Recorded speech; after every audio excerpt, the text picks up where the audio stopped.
ನೋಡೋಣ. ರಾಜುಗೌಡ್ರೆ, ಎಲ್ಲವೂ ಸರಿ ಇದ್ದಿದ್ರೆ ಬ್ಯಾಕ್ ಟು ಬ್ಯಾಕ್ ಈ ರೀತಿಯ ಬ್ರೇಕ್ಫಾಸ್ಟ್ ಮೀಟಿಂಗ್ಗಳು ಅವಶ್ಯಕತೆ ಇರ್ತಿತ್ತ?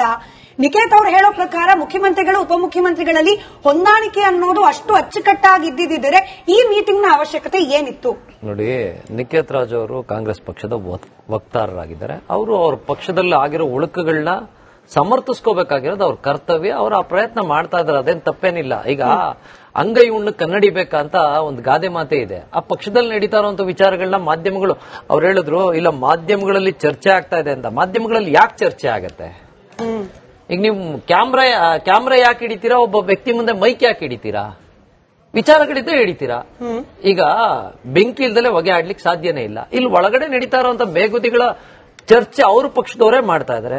ಕಡೆಗೆ ಲಾಸ್ಟ್ ಅಲ್ಲಿ ಈಗ ಒಂದೂವರೆ ತಿಂಗಳ ಹಿಂದೆ ನಮ್ಮ ಸಿದ್ದರಾಮಯ್ಯನವ್ರ ಮಗ ಯಾವ್ದೋ ಒಂದು ಕಾರ್ಯಕ್ರಮದಲ್ಲಿ ಹೇಳಿದ್ರು, ನಮ್ಮ ತಂದೆಯವರು ರಾಜಕೀಯದ ಕಡೆಗಾಲದಲ್ಲಿದ್ದಾರೆ, ಅದಕ್ಕೆ ಉತ್ತರಾಧಿಕಾರಿನ ಆಯ್ಕೆ ಮಾಡೋ ವಿಚಾರದಲ್ಲಿ ನಾವು ಚಿಂತನೆ ನಡೆಸ್ತಾ ಇದ್ದೀವಿ.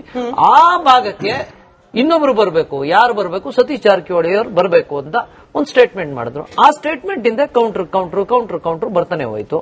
ಸೊ ನಮ್ಮ ಕುಣಿಗಲ್ ರಂಗನಾಥ್ ಅವರು ಅದಾದ್ಮೇಲೆ ಹೇಳಿದ್ರು ಮುಖ್ಯಮಂತ್ರಿ ಆಗ್ಬೇಕು ಅಂತ.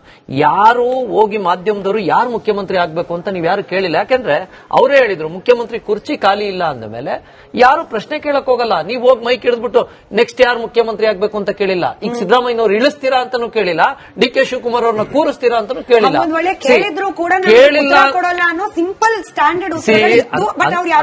ಅಲ್ಲಲ್ಲ, ಅಂದ್ರೆ ಅಲ್ಲಿ ಏನ್ ನಡೀತಾ ಇದೆ ಅನ್ನೋದು ನಾಲ್ಗೆ ತುದಿನಲ್ಲಿ ಇರ್ತವೆ. ಈಗ ನಮ್ಗೆ ಯಾರಾನೋ ಒಬ್ರು ಟೆಂಪ್ಟ್ ಮಾಡಿದಾಗ ಮಾತು ಬೆಳೆದೇ ಬೆಳಿತವೆ.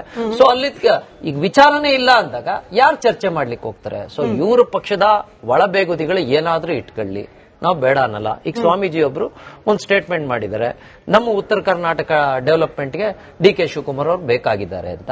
ಮೇ ಬಿ ಅದು ಅವರ ವೈಯಕ್ತಿಕ ಆಲೋಚನೆಗಳು ಇರಬಹುದು. ಯಾಕಂದ್ರೆ ಅಲ್ಲಿ ಉತ್ತರ ಕರ್ನಾಟಕದಲ್ಲಿ ಈಗ ಜಾರಕಿಹೊಳಿ ಬ್ರದರ್ಸ್ ಅವರು ಇವರು ಎಲ್ಲ ಸೇರ್ಕೊಂಡು ಏನು ಡೆವಲಪ್ ಮಾಡ್ತಾ ಇಲ್ಲ ಅನ್ಸುತ್ತೆ. ಹಾಗಾಗಿ ಪಾಪ ಅವರು ಅದನ್ನ ಕೇಳ್ಕೊಂಡಿರೋದ್ರಲ್ಲೇ ತಪ್ಪೇನಿಲ್ಲ. ಇಂಥ ಸಾವಿರಾರು ಪ್ರಶ್ನೆಗಳು ಬಂದಾಗ ಜನ ಹೋಗಿ ಮೈಕ್ ಹಿಡಿತಾರೆ. ಈಗ ನಿರ್ಮಲಾನಂದ ಸ್ವಾಮೀಜಿ ಅವ್ರ ಮುಂದೆ ಹೋಗಿ ಮಾಧ್ಯಮದವ್ರು ಮೈಕ್ ಹಿಡಿದ್ರು. ಅವ್ರು ಹೇಳಿದ್ರು 100 ಜನ ಭಕ್ತಾದಿಗಳು ಬರ್ತಾ ಇದ್ದಾರೆ, ಒಕ್ಕಲಿಗ ಜನಾಂಗದಕ್ಕೆ ಒಂದು ಅವಕಾಶ ಕೊಡಬೇಕು ಅಂತ. ಇನ್ನೊಂದು ವಿಚಾರ ಏನಂದ್ರೆ, ಕಾಂಗ್ರೆಸ್ನವರು ಸಾಂಪ್ರದಾಯಿಕವಾಗಿ ಬೆಳೆಸ್ಕೊಂಬಂದಂತ ವಿಚಾರ ಏನು, ಅವತ್ತಿನ ಕಾಲದಿಂದ ಯಾರು ಕೆಪಿಸಿಸಿ ಅಧ್ಯಕ್ಷರಾಗಿರ್ತಾರೋ ಅವ್ರನ್ನ ಮುಖ್ಯಮಂತ್ರಿ ಮಾಡುವಂತ ಒಂದು ಪರಿಚಾರಕ್ಕೆ ಅವ್ರು ಒಳಪಟ್ಟಿದ್ರು. ಅದು ಅವ್ರು ಹೇಳ್ಕೊಳ್ಳೋ ನಮಗ್ ಗೊತ್ತಿಲ್ಲ, ನಮಗೂ ಅದಕ್ಕೂ ಸಂಬಂಧ ಇಲ್ಲ. ಆದ್ರೆ ಇದು ಜನಗಳಲ್ಲಿ ಓಡಾಡ್ತಾ ಇರುವಂತ ವಿಚಾರ ಆದ್ರಿಂದ ನಾನು ಇಲ್ಲಿ ಒಂದ್ಸತಿ ಚರ್ಚೆ ಮಾಡ್ಲಿಕ್ಕೆ ಇಷ್ಟಪಡ್ತೀನಿ. 2023 ಎಲೆಕ್ಷನ್ ಆದಾಗ ನಮ್ಮ ಮೈಸೂರು ಭಾಗದಲ್ಲಿ ಡಿ ಕೆ ಶಿವಕುಮಾರ್ ಅವರು ಒಂದು ಸ್ಟೇಟ್ಮೆಂಟ್ ಕೊಡ್ತಾರೆ, ನೋಡ್ರಪ್ಪ ಈ ಬಾರಿ ನನ್ಗೊಂದು ಅವಕಾಶ ಇದೆ, ನನಗೆ ಪೆನ್ನು ಪೇಪರ್ ಕೊಡಿ ಅಂತ ಹೇಳಿ ಒಕ್ಕಲಿಗರ ಜನಾಂಗದ ಹತ್ರ ಕೇಳ್ಕೊತಾರೆ.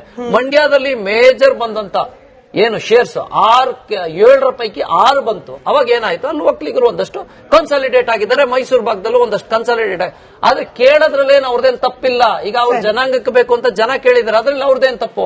ನಾವು ಕೇಳೋದಷ್ಟೇ, ವಿರೋಧ ಪಕ್ಷವಾಗಿ ನೀವು ಯಾರನ್ನಾರು ಮುಖ್ಯಮಂತ್ರಿ ಮಾಡ್ಕೊಳ್ಳಿ ಸ್ವಾಮಿ, ಕಡೆಗೆ ನಿಖೇತ್ ರಾಜ್ ಮೌರ್ಯನಾರು ಮುಖ್ಯಮಂತ್ರಿ ಮಾಡ್ಕೊಳ್ಳಿ, ನಮ್ದು ಅಬ್ಜೆಕ್ಷನ್ ಇಲ್ಲ.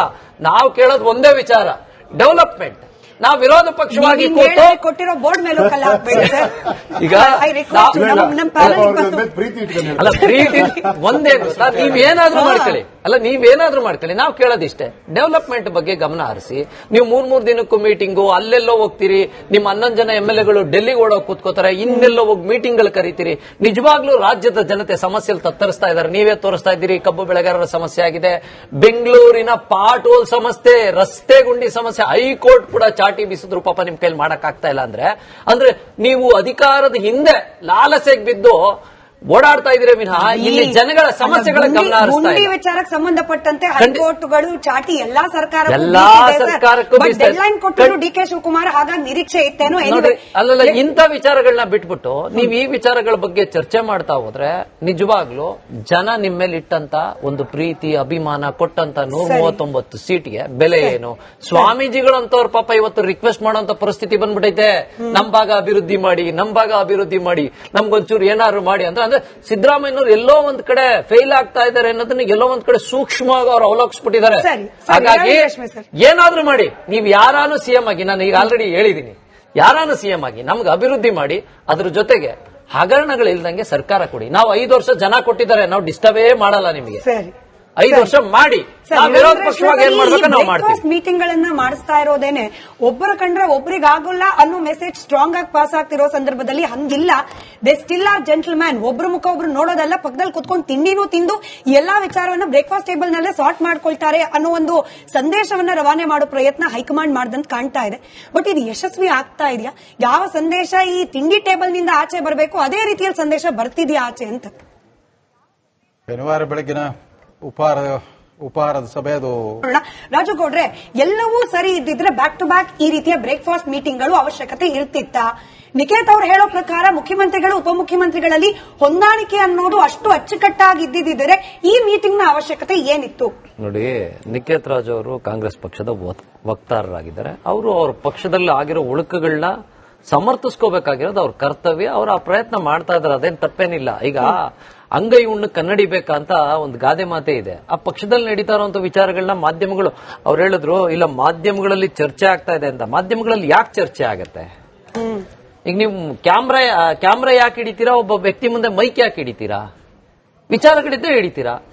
ಈಗ ಬೆಂಕಿ ಇಲ್ದಲೆ ಹೊಗೆ ಆಡ್ಲಿಕ್ಕೆ ಸಾಧ್ಯನೇ ಇಲ್ಲ. ಇಲ್ಲಿ ಒಳಗಡೆ ನಡೀತಾ ಇರುವಂತ ಬೇಗುದಿಗಳ ಚರ್ಚೆ ಅವ್ರ ಪಕ್ಷದವರೇ ಮಾಡ್ತಾ ಇದಾರೆ. ಕಟ್ಟ ಕಡೆಗೆ ಲಾಸ್ಟ್ ಅಲ್ಲಿ ಈಗ ಒಂದೂವರೆ ತಿಂಗಳು ಹಿಂದೆ ನಮ್ಮ ಸಿದ್ದರಾಮಯ್ಯನವ್ರ ಮಗ ಯಾವ್ದೋ ಒಂದು ಕಾರ್ಯಕ್ರಮದಲ್ಲಿ ಹೇಳಿದ್ರು, ನಮ್ಮ ತಂದೆಯವರು ರಾಜಕೀಯದ ಕಡೆಗಾಲದಲ್ಲಿದ್ದಾರೆ, ಅದಕ್ಕೆ ಉತ್ತರಾಧಿಕಾರಿನ ಆಯ್ಕೆ ಮಾಡೋ ವಿಚಾರದಲ್ಲಿ ನಾವು ಚಿಂತನೆ ನಡೆಸ್ತಾ ಇದ್ದೀವಿ. ಆ ಭಾಗಕ್ಕೆ ಇನ್ನೊಬ್ರು ಬರಬೇಕು. ಯಾರು ಬರಬೇಕು? ಸತೀಶ್ ಜಾರಕಿಹೊಳಿ ಅವರು ಬರಬೇಕು ಅಂತ ಒಂದು ಸ್ಟೇಟ್ಮೆಂಟ್ ಮಾಡಿದ್ರು. ಆ ಸ್ಟೇಟ್ಮೆಂಟ್ ಇಂದ ಕೌಂಟರ್ ಬರ್ತಾನೆ ಹೋಯ್ತು. ಸೊ ನಮ್ಮ ಕುಣಿಗಲ್ ರಂಗನಾಥ್ ಅವರು ಅದಾದ್ಮೇಲೆ ಹೇಳಿದ್ರು ಮುಖ್ಯಮಂತ್ರಿ ಆಗ್ಬೇಕು ಅಂತ. ಯಾರು ಹೋಗಿ ಮಾಧ್ಯಮದವರು ಯಾರು ಮುಖ್ಯಮಂತ್ರಿ ಆಗ್ಬೇಕು ಅಂತ ನೀವು ಯಾರು ಕೇಳಿಲ್ಲ. ಯಾಕೆಂದ್ರೆ ಅವರೇ ಹೇಳಿದ್ರು ಮುಖ್ಯಮಂತ್ರಿ ಕುರ್ಚಿ ಖಾಲಿ ಇಲ್ಲ ಅಂದ ಮೇಲೆ ಯಾರು ಪ್ರಶ್ನೆ ಕೇಳಕ್ ಹೋಗಲ್ಲ. ನೀವು ಹೋಗಿ ಮೈಕ್ ಹಿಡಿದ್ಬಿಟ್ಟು ನೆಕ್ಸ್ಟ್ ಯಾರು ಮುಖ್ಯಮಂತ್ರಿ ಆಗ್ಬೇಕು ಅಂತ ಕೇಳಿಲ್ಲ. ಈಗ ಸಿದ್ದರಾಮಯ್ಯನವ್ರು ಇಳಿಸ್ತೀರಾ ಅಂತಾನು ಕೇಳಿಲ್ಲ, ಡಿ ಕೆ ಶಿವಕುಮಾರ್ ಅವ್ರನ್ನ ಕೂರಿಸ್ತೀರಾ ಅಂತಾನು ಕೇಳಿಲ್ಲ.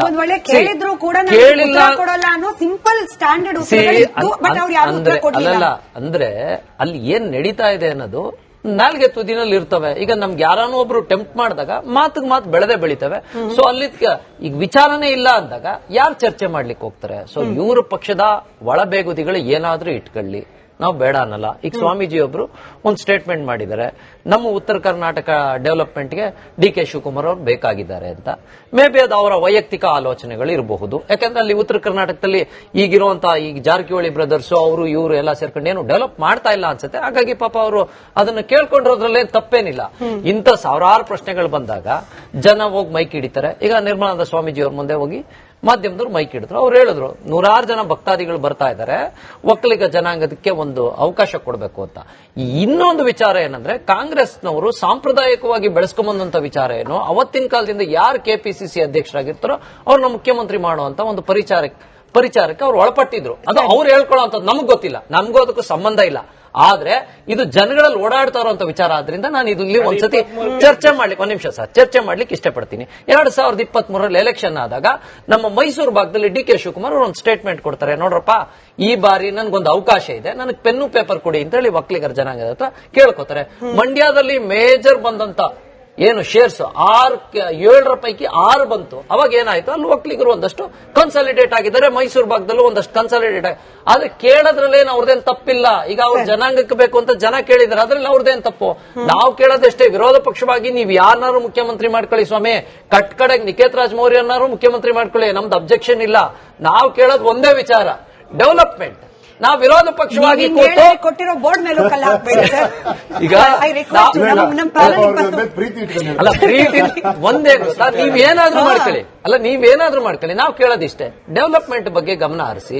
ನೀವು 3 ದಿನಕ್ಕೂ ಮೀಟಿಂಗು, ಅಲ್ಲೆಲ್ಲೋ ಹೋಗ್ತೀರಿ, ನಿಮ್ಮ 11 ಜನ MLAಗಳು ಡೆಲ್ಲಿಗೆ ಓಡೋಗಿ ಕೂತ್ಕೋತಾರೆ, ಇನ್ನೆಲ್ಲೋ ಹೋಗಿ ಮೀಟಿಂಗ್ ಗಳು ಕರೀತೀರಿ. ನಿಜವಾಗ್ಲೂ ರಾಜ್ಯದ ಜನತೆ ಸಮಸ್ಯೆಯಲ್ಲಿ ತತ್ತರಿಸ್ತಾ ಇದ್ದಾರೆ, ನೀವೇ ತೋರಿಸ್ತಾ ಇದ್ದೀರಿ. ಕಬ್ಬು ಬೆಳೆಗಾರರ ಸಮಸ್ಯೆ ಆಗಿದೆ, ಬೆಂಗಳೂರಿನ ಪಾಟ್ ಹೋಲ್ ಸಮಸ್ಯೆ, ರಸ್ತೆ ಗುಂಡಿ ಸಮಸ್ಯೆ, ಹೈಕೋರ್ಟ್ ಕೂಡ ಚಾಟಿ ಬೀಸಿದ್ರು ಪಾಪ ನಿಮ್ ಕೈಲಿ ಮಾಡಕ್ ಆಗ್ತಾ ಇಲ್ಲ.